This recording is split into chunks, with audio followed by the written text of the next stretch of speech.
Guillermo del Toro's Frankenstein, or the modern Prometheus. Certainly more authentic than the Universal monster classic, but still not a direct adaptation of Mary Shelley's iconic novel. Now, to be fair, del Toro did say from the beginning that this was supposed to be more of an adventure story that involved the creature using the skeleton of that classic Frankenstein story to build on, which I do think is an interesting approach when he says he considers Frankenstein to be his Bible, but it's still focused on Victor Frankenstein, his ego and failings, but shifts some of his motivations for why he becomes so obsessed with creating the creature. It also gives us the very full poetic section from the creature's perspective, where he's basically become a philosopher, his realizations about his place in the world, and I think they do really focus on making him more sympathetic in a lot of ways that might work for some people and not for others. Some people think he made the creature just a little bit too good. Otherwise, it's altering some of the characters and changing their backstories while just adding in a couple new ones. But I've never really been a big Frankenstein person, and I figured that this was kind of a good opportunity to dive into that a little bit more, so I thought it would be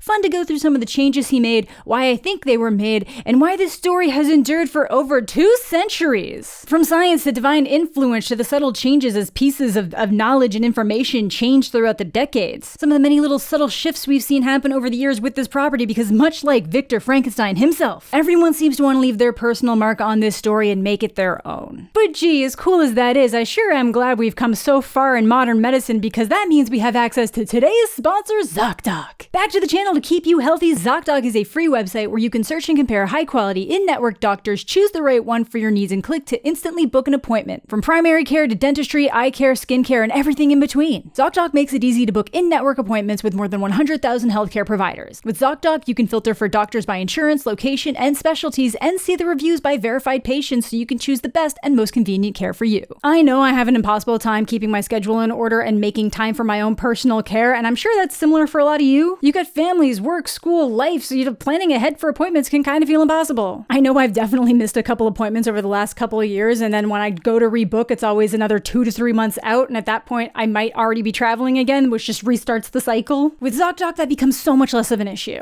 ZocDoc also helps you get appointments fast, typically just in 24 to 72 hours from booking, and you can even score same-day appointments. No need to call doctor's offices and wait on hold either. ZocDoc lets you do everything online. I know I've mentioned it so many times before, but I ended up in a situation where I knew I'd run out of an essential medication while I was traveling and couldn't get a hold of my doctor before my flights. With ZocDoc, I was able to get that handled same day in just a few hours. And it can be that easy for you too. I know it's hard to keep up on your health needs in the modern age, but you owe it to yourself to get things dealt with before they become emergencies. Let ZocDoc help you. So stop putting off your health and go to ZocDoc.com/AmandaTheJedi or click the link down below to find and instantly book a top-rated doctor today. Thanks again to ZocDoc for sponsoring. Now let's get back to the video. Alright, before diving into the spoilers of this movie, I just kind of want to talk about Frankenstein because I've been going real deep on this. And truthfully, I never really cared before. I always appreciated this as like an incredible work of art ahead of its time, but I knew more about it through other pieces of media and the way other people talk about it than I had with first-hand experience. I was in the English class that did One Flew Over the Cuckoo's Nest and Dorian Gray. But after catching the movie back at TIFF, I immediately felt the need to find out more about its origins. Like, it's kind of a book I've always wanted to read and knew it was like quite a bit different than what I'd seen in media, but I didn't think it was going to be like this different in certain ways. Because now I find Frankenstein to genuinely be one of the most interesting pieces of media I've ever looked into. It was first written in 1818 and released anonymously before it was revised and released again under Shelley's name in 1831, which is 100 years before the Universal movie, I might add. For a while, that 1831 version seemed to be the one people preferred, but I guess in recent years, the 1818 version has been growing in popularity for how raw and original it is. So that is the version I decided to read, while then going back and forth to kind of reference the things that were changed. And some of it is like very, the things that drive Victor Frankenstein himself are the things that have like the most subtle but like meaningful changes to them. There's this whole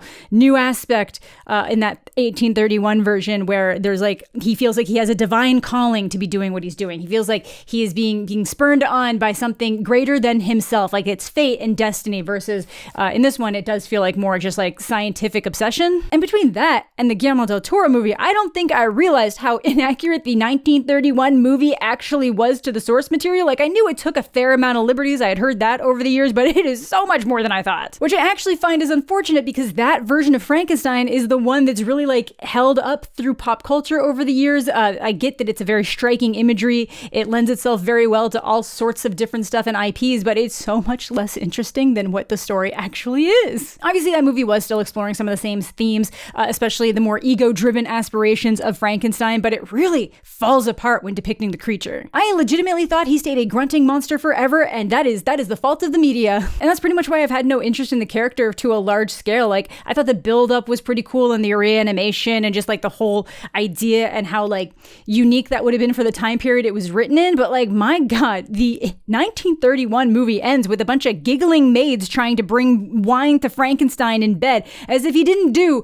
horrible things. And I do understand why that is the version of Frankenstein we got in 1931, but I'm just not a huge fan. Like, I like parts of it. I really don't like other parts. Suffice to say, I have really enjoyed reading the book, learning more about the book, learning about all those revisions that Shelley made, why they might have been made, the massive changes in a variety of different adaptations. There is just so much to look into that you could teach entire classes just on this book. I'm sure they do. They definitely teach entire classes just about Frankenstein, but you could also teach entire classes just about the adaptations, the things that were inspired by it, and I'm sure people also do that. There was literally an adaptation from before the Universal movie was made in 1915 that's now just lost to time. There was a short from 1910 that was lost and then they found it. It's just so wild to think about the scope of time and what stays relevant for literal centuries and thinking about all the things that are just lost to the ages now that we'll never know about. And then I just kept going down that hole and realizing that Milton's Paradise Lost, which is heavily quoted in Frankenstein, very relevant to its themes and how the creature ends up feeling. And knowing that book would have been almost 2 centuries old when Shelley was writing Frankenstein. And I get that we've had other stuff like that before, like Pride and Prejudice is even older than that, but there's just something about this being this kind of like horror, this sci-fi, this like reanimation story that makes it feel so much more unique and interesting to the time, that like of how much time has passed and how relevant it's still managed to be in terms of science fiction and how far we've come in science fiction and horror. And it's maintained for so many reasons. Some of it is just that iconic monster imagery that Universal popularized. Others is just the genius of the book itself, because there are so many different adaptations, offshoots, things that get considered to technically be inspired by Frankenstein, including the Pokemon movie because of Mewtwo, apparently. Prominent horror manga creator Junji Ito literally has a graphic novel based on the book.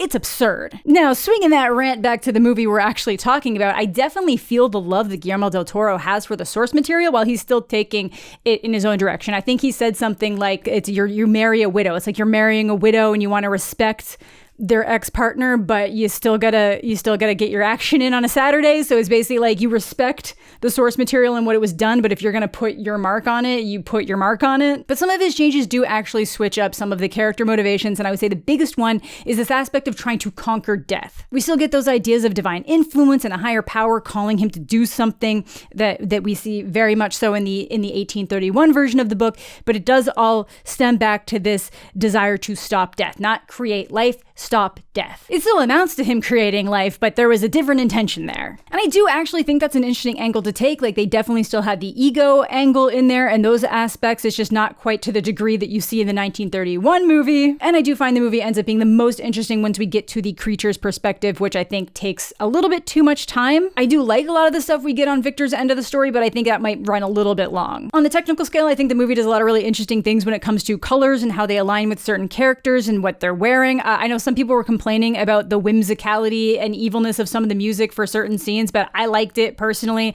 I think there's some really excellent set pieces and design choices, but unfortunately, a lot of those can be overshadowed by the filming style at times that can really make this feel like the Netflix movie it technically is. It's hard to describe that at moments this movie is genuinely quite visually stunning while looking very much straight to streaming in other moments. Like the animals in this movie, those are rough. And some of those issues, especially if you have more personal issues in how he interpreted the story, feel more glaring with the recent comparison we have to this with Nosferatu. Well, unless you count the Wolfman, that one is definitely worse. But in terms of something that's still trying to be representative roughly of the era it was created and the time it was supposed to be expressing in its source material, Nosferatu kind of knocks this out of the park, or at least knocks a lot of those aspects out of the park. Similar to how Guadagnino approached the Suspiria remake, Eggers used the last 100 years since the Nosferatu, like the original silent film, came out, and used the last 100 years of that vampire lore, related folk, folklore, history, feminism, and sexuality to inform his adaptation, making it simultaneously feel incredibly period accurate, but also modern. I do have some issues with some of his characters feeling maybe like a little bit sterile at times when you first watch his movies, but on repeat watches that becomes less of an issue. But like when you watch Nosferatu, it really feels like you're stepping through a portal in time,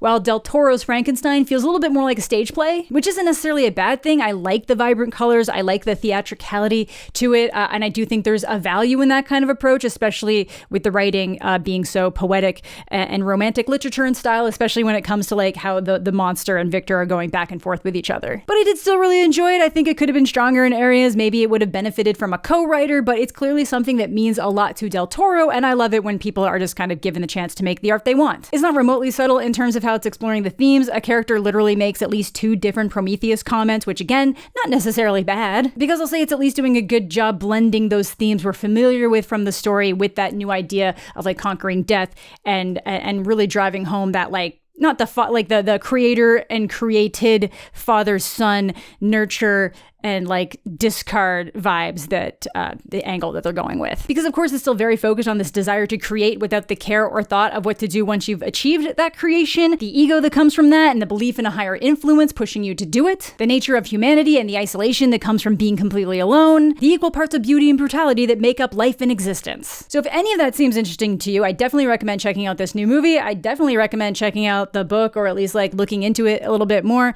The movie's super easy to check out now because it is on Netflix.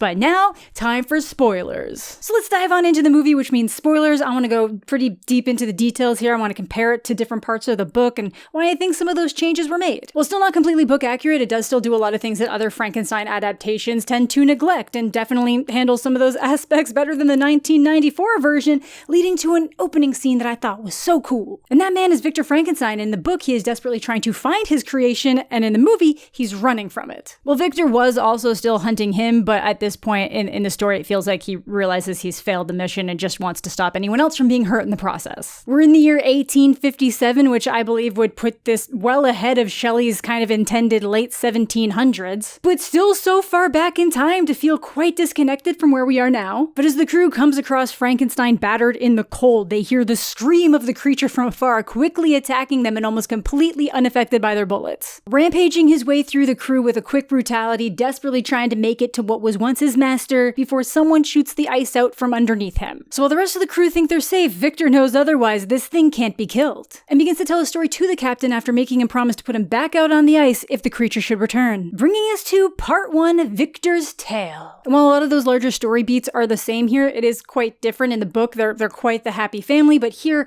the father is much more severe towards Victor specifically, and the family as a whole. He's really present, and when he is, he's always arguing with the mom, and I think that makes for a nice parallel for how Victor's gonna end up approaching his own so-called fatherhood later in the story. You bear my name, and with it my reputation. That idea of legacy established very early on, but based on how much he loves his mother, you'd think that maybe he could be a little bit more nurturing.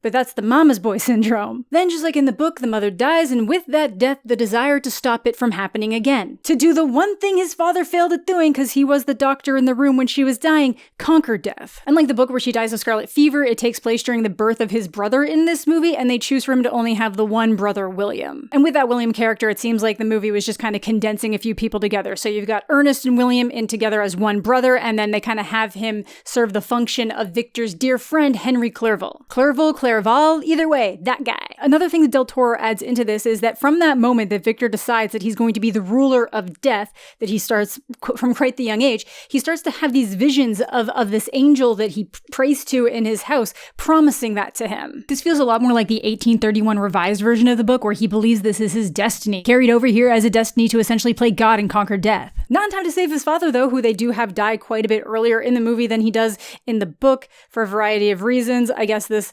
just separates William and Victor into different areas of their family while they're both still young, before we cut ahead to 1855, Victor showing off some early experiments at his college, things that I could only assume would be seen as total abomination of the natural world at the time. Shit, if we were doing demonstrations with that kind of stuff now, people would call it that. But I do kind of like that they have him test running the technology a bit before he goes all in on, sentient, independent life, leading us to another major shift between the movie and the book. Because they end up changing the upbringing so much, Elizabeth is no longer a around as a cousin being raised alongside Victor, and she's also not an orphan like she was in the 1831 version. In this, she comes into the story as the niece of a man named Harlander looking to help fund Frankenstein's endeavors, including a tower to conduct his experiments. Can you contain your fire, Prometheus? Or are you going to burn your hands? Oh my god, he said the subtitle! An interesting addition all around. You could love it, you could hate it. I'm interested to see what, like, some Frankenstein purists or big fans think of, like, an entire added character, but he only learns of Victor's work through his brother William,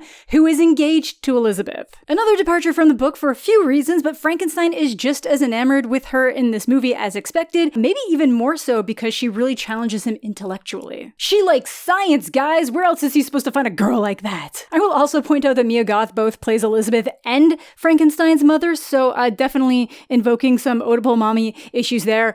He also drinks a lot of milk in this version, so take that as you will. God, Mia's really making an entire career about playing two different characters in the same movie. Now, on top of the funding and the location, Harlander also offers up some ideas on how to take his project to the next level through the lymphatic system, and I enjoyed that they tossed in some extra science lore without bogging things down. The original story is pretty ambiguous on how they actually reanimate the creature, so I'm always down for whatever new ideas people want to try out. Now, in terms of creating the creature, for those unaware, Igor is not a character in Mary Shelley's Frankenstein, but this movie still kind of has a stand-in a little bit of that type of character by having William at the tower with him and kind of doing a lot of the grunt work for him. It still largely has Frankenstein doing the experiments and the work on his own, which I prefer. I don't know, man, I don't need a little guy in the corner being like, yes, master. It's like they read this and Dracula and they was like, you know what Frankenstein needs? A Renfield. But yeah, the big stuff he's taking care of on his own. Like, he's even going through a lineup of people set for execution so he can use them in his experiments afterwards, which I can only imagine how that might feel as a prisoner. Like, you're set for execution and then you get this like baron looking at you being like, oh my god, am I gonna get out of this for some weird reason? But it's like, no, we want your corpse. This is also the moment that I really noticed how much this movie's doing with color. Victor's largely always in blacks and reds, much like his mother, who was always in red, and his father was always in black, while William's largely blues that start flipping to yellows and just a lot of lively colors. Much closer to how Elizabeth dresses, with her very vibrant teals and emeralds with yellow accents, all full of life, except for when Victor is following her through the rain and she has a red umbrella. A visual tell for the kind of connection that they're forming. Because again, as I mentioned, she's also into science. Can you imagine? I also feel like that kind of plays into the whole mommy things and his goals that link right back to his mother's death. The whole reason why he's doing this stemmed from her death, and they are the only three characters in this movie who will have red in their clothing. Maybe some of the background characters, there's like a dancing scene where I think some people are wearing red, but otherwise, very minimal. And it's really just saved for them. But with his newfound interest and focused on her, he becomes less focused on his work, and Harlander is getting impatient. Says that once the Crimean War ends, so does the funding, giving Victor essentially 1 week to figure out how to do this with the cadavers he can find on this recent battlefield. I also gotta point out how creepy and whimsical the music is around him as he's just like mutilating these corpses. It really nails the vibe. I'm a big fan. And after all that hacking and assembling, we get a creature that seems much more based on the work of Bernie Wrightson, which I thought was a pretty good choice over going the kind of grotesque version that you could get. They actually do end up crediting Bernie at the end of this movie, so it was very intentional. So I like that they did that over like the classic Universal monster design, but I know in the book, it's almost like an uncanny valley thing. He's made this thing that has a beautiful face, but it almost becomes like too symmetrical, but then as it starts moving, it's deeply unnatural, and like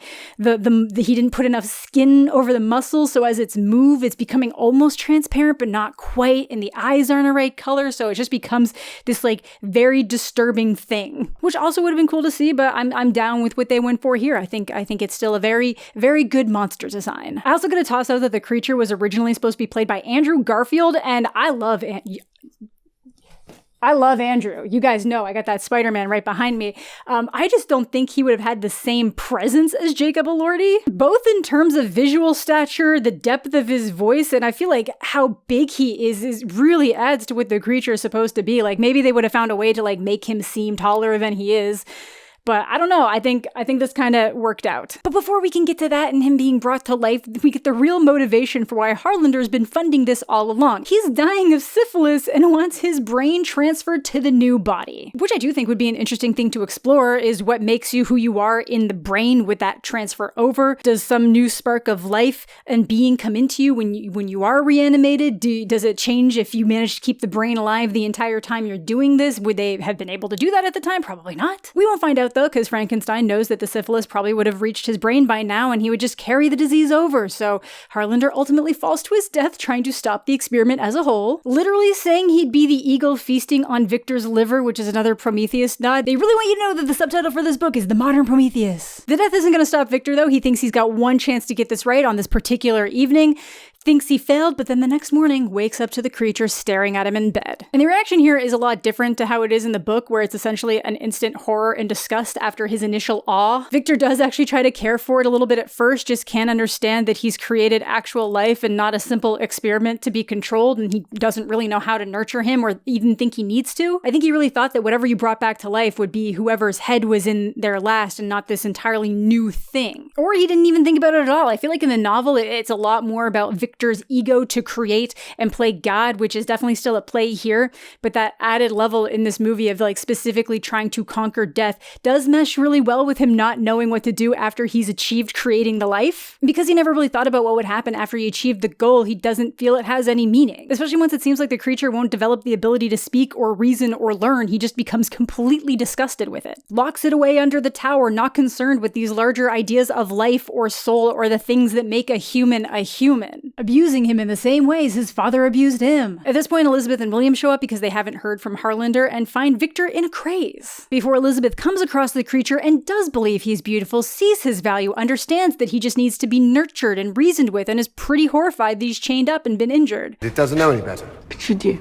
Yo, big word from the girl who likes to keep bugs in little cages. But of course, as should always be the case, the implication is that Victor is the real monster of this story. Did you know that, guys? Did you know that Frankenstein is actually the monster in Frankenstein? I suppose the monster also ends up being the monster, but the monster is the monster because of Frankenstein. We're getting ahead of ourselves. In his disgust and anger at being scorned by Elizabeth, Victor decides the best way to handle all this is to blame the death of Harlander on the creature and use that as justification to destroy him. Giving the creature one last chance to say something other than Victor, but when the only other word he can say is Elizabeth, doesn't quite have the intended effect. So he lights the whole place up and ends up destroying one of his legs after trying to go back inside, which is another big change for a few reasons. In the book, he just comes home to find that the creature's gone and nothing happens to his leg. Now, obviously, the creature manages to escape out through the sewer system in the movie, which is when we cut back to the ship, where we'd already seen him break through the ice and make his way towards the ship, where he is now ready to tell his side of the story. Bringing us to part 2, The Creature's Tale, which in the book is just a moment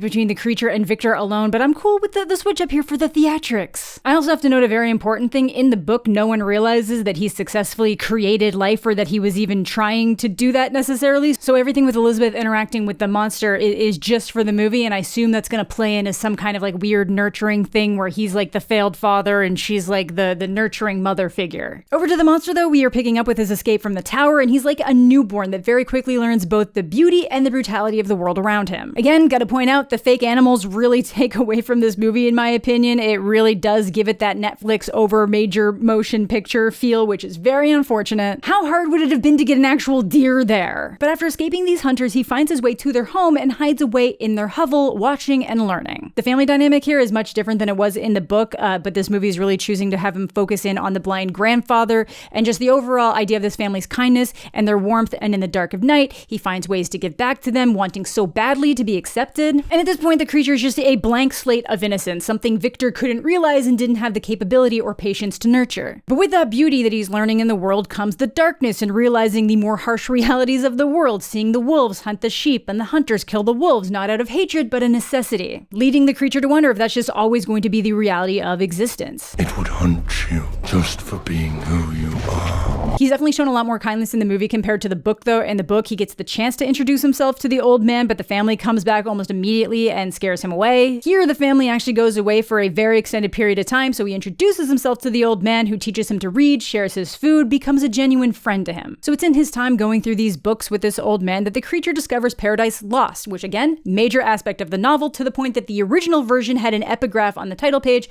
Apparently that was pulled from the 1831 version, which kind of sucks because I think that the quote works so well for the progression of the movie or the story. Because the creature sees so much of himself in both Adam and Satan as the falling angel, this thing that was created from nothing, alone in the world, but then scorned and cast away by his creator. Where Victor would be God in this scenario, really honing in on that God complex and him playing God to even create the creature. At this point in the movie, the creature doesn't really know anything that happened to him. He remembers the name Victor, but just knows that whatever it was really bad, and he has all these like residual feelings from it, leading to his desire to know what he is and where he came from. The true measure of wisdom, to know you have been harmed and choose to let it all fade. Oh, buddy, I bet he's not gonna do that. And I really like that we're given so much time with the old man. I realize that it changes the nature of the novel where everyone is cruel to him, speedrunning his desire for vengeance and desperation, learning that no matter how kind he is or how much he tries to be good, that the world will still cast him out just for being who and what he is. In the book, once he learns to read, that's when he starts going through the pockets of the coat that he took from Victor's before leaving,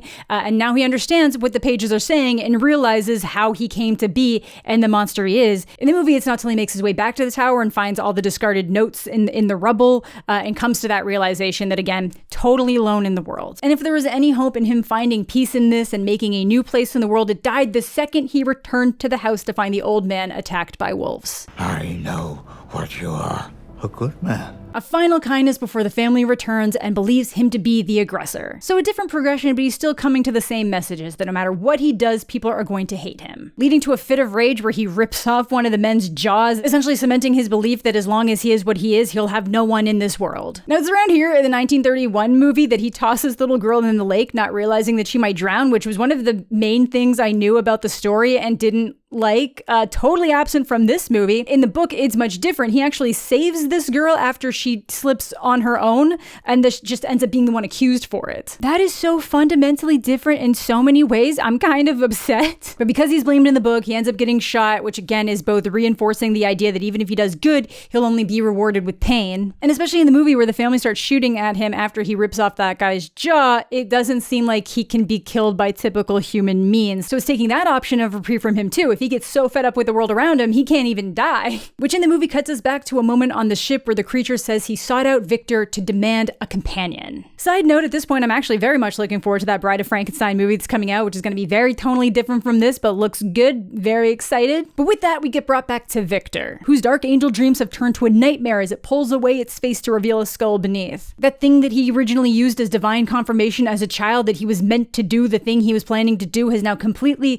cast him aside, leaving him only with the horrors of what he's done. The death can't really be conquered, and he will suffer the responsibility of what he neglected. But first on the docket, he's supposed to suffer through his little brother marrying the love of his life, who still hates him for what she believes is him still killing the kind being he created. He made this new innocent thing, fascinated by the world around him, and scorned it. Now in the book, there's some more changes here. It has him continue on after the situation with the young girl running into a boy in the woods who he grabbed with the intention of making him understand and basically be a companion for him so that he doesn't have to be alone. But then he realizes that this is Frankenstein's younger brother and kills him, realizing that there are so many ways he can inflict the pain he feels back on Victor. And because of that neglect and the mistreatment and the books he read, he's learned of evil. He knows how to do bad things. So he takes the picture from the necklace that's on this kid's body and places it in the dress of a girl he finds asleep in the barn, who then gets executed for the murder while Victor knows it must have been the monster. So yeah, he might not have murdered a little girl in here, but there was still some child collateral. Back to the movie though, it's after being sent away from Elizabeth's room that he goes back to his and finds that the monster has made its way inside. Instead of being remorseful or even afraid that this thing has managed to survive, he's just cruel, so cruel all over again. You knew I had created something truly horrible.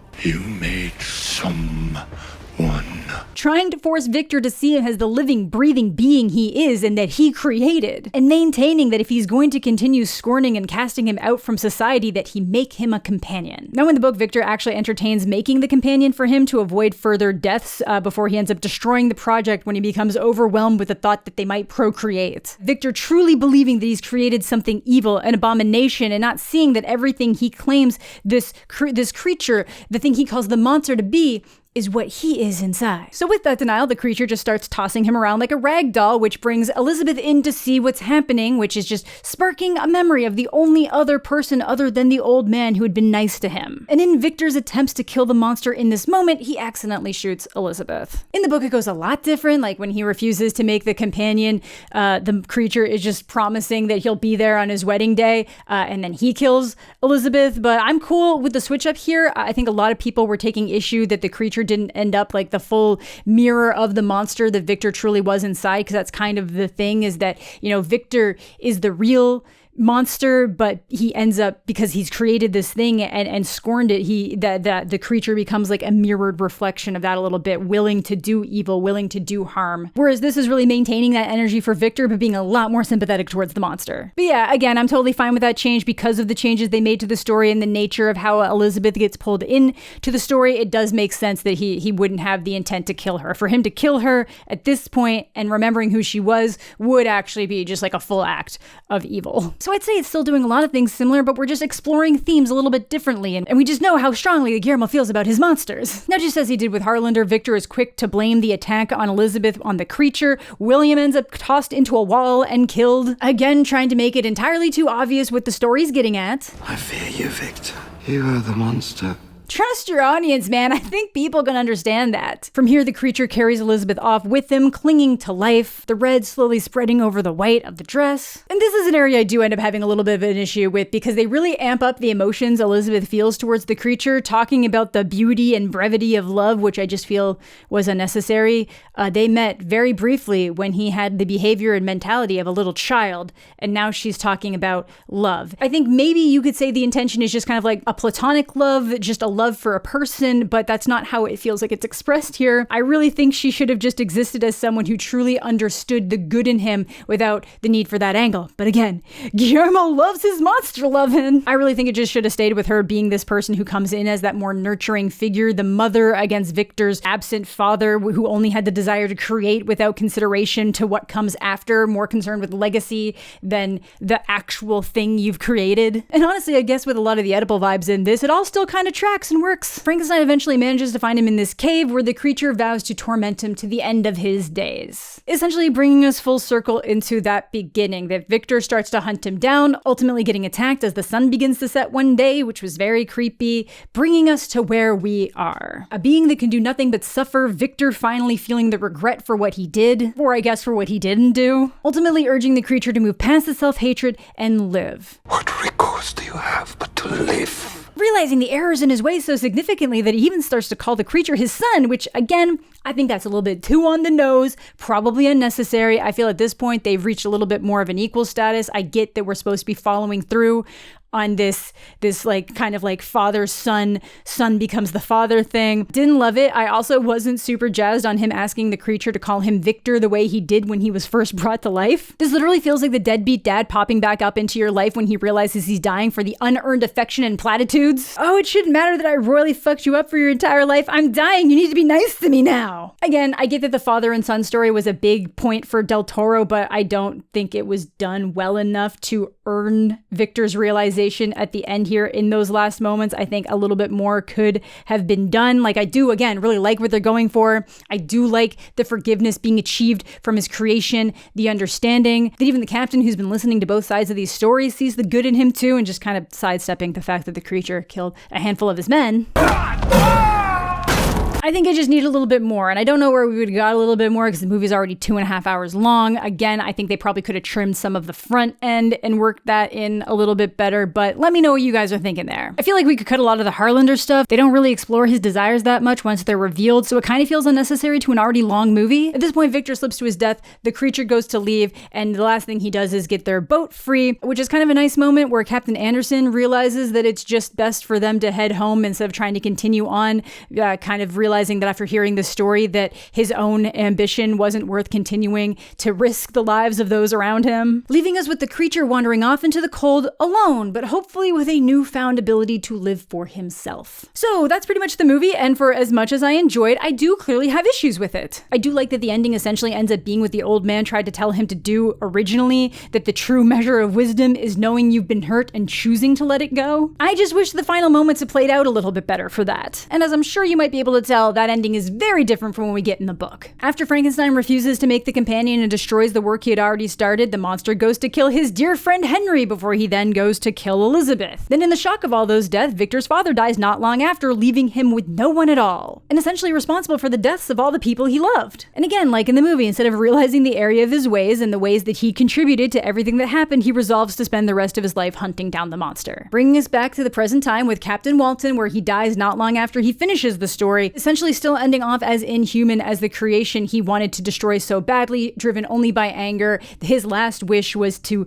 ask the captain to kill this creature if he ever came upon it. Still just seeing himself as the victim of fate and ambition when it all stems back to his lack of ability or desire to take responsibility for his creation. Not long after this, the captain finds the creature aboard weeping over Victor's body, and at first he goes on to treat him the same as everyone else. But the creature starts to plead his case that the way people treated him is just as evil as the things he's been doing, without actually shirking off his responsibility for the things he does, that he deeply regrets what he allowed himself to become. And to end it, he plans to go far north and end his life in a funeral pile. Now that Victor's gone, he's kind of realized that things got a little bit out of hand, and he's going to take himself out of the equation entirely. Which I guess is possible. Like, the book literally says that he's been shot and survives it and doesn't think he can die, but I guess he thinks he has the ability to put himself to death, presumably with fire. Either way, it's a pretty somber moment, and we do get those like remnants of that in the movie, but they really wanted to both drive home the idea that Victor was the true monster and give him the moment of redemption at the end while being very sympathetic to the creature and what he does throughout the movie. Though I do actually think I would have been fine with Victor never having that moment of realizing or accepting his mistakes, so the creature's choice to let go of that anger wouldn't be as a result of a mutual understanding, but literally choosing to let go and forgive someone because they just don't understand. But, I don't think this was the worst way to explore the story or take a different stab at some of the themes.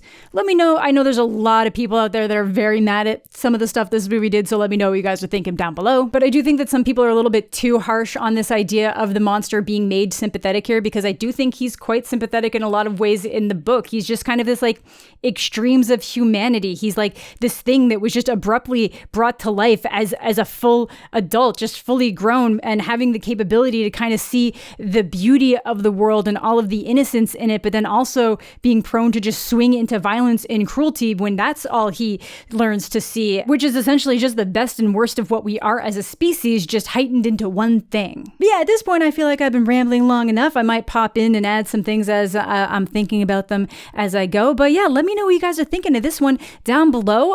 Is there anything like glaring that I missed? Are there any things you recommend I look into in the Frankenstein sphere of things? Are there things you really hated in this movie? Are there things that you really loved in this movie? Let me know down below. But that is going to do it for today's video. Thank you all so much for watching. Thanks as always to my Patreon supporters and YouTube channel members. Subscribe to the channel if you're new. Leave a like on the video if you're into that kind of thing. All my other social medias are listed down below. I hope you're all having a fantastic day. I'm mostly okay, and we'll catch you all later.